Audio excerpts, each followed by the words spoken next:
एक घना और हरा भरा जंगल था। ऊंचे पेड़, बहती नदियां और हर दिशा में फैली शांति। इस जंगल में कई तरह के जानवर रहते थे और सबका जीवन संतुलन में चलता था।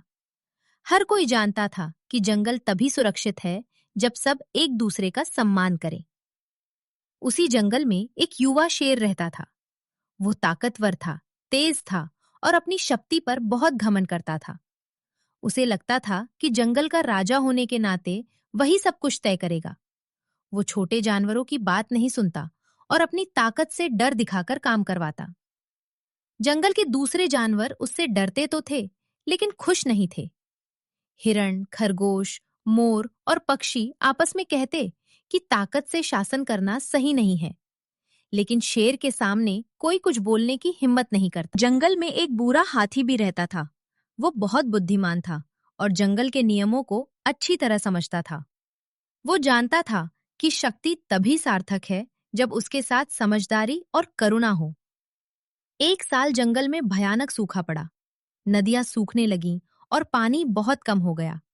शेर ने आदेश दिया कि जो भी पानी के पास आएगा, पहले वो खुद पानी पिएगा, बाकी जानवर दूर खड़े रहेंगे। धीरे धीरे जंगल में परेशानी बढ़ने लगी। छोटे जानवर कमजोर होने लगे। पक्षियों ने उड़कर दूसरे जंगलों में जाना शुरू कर दिया। जंगल की हरियौनक खत्म होने लगी। एक दिन शेर खुद भी कमजोर महसूस करने लगा। शिकार कम हो गया था और जंगल अब पहले जैसा नहीं रहा। तभी बूढ़ा हाथी शेर के पास आया और शांत स्वर में बोला, राजा, जंगल अकेले से नहीं चलता। अगर सब कमजोर होंगे तो राजा भी सुरक्षित नहीं रहेगा। शेर ने पहली बार ध्यान से सुना। उसने चारों ओर देखा। सूना जंगल, सूखी जमीन और डर से भरी आंखें। उसे समझ आने लगा कि उसकी ताकत ने जंगल को नहीं बल्कि नुकसान पहुंचाया है।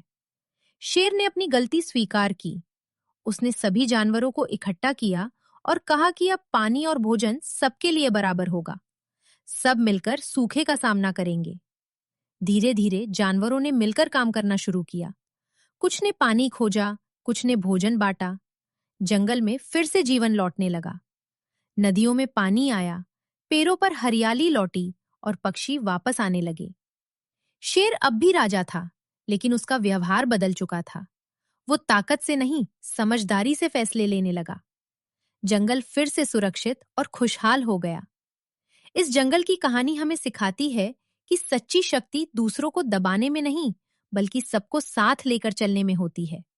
घमंड विनाश लाता है और सहयोग जीवन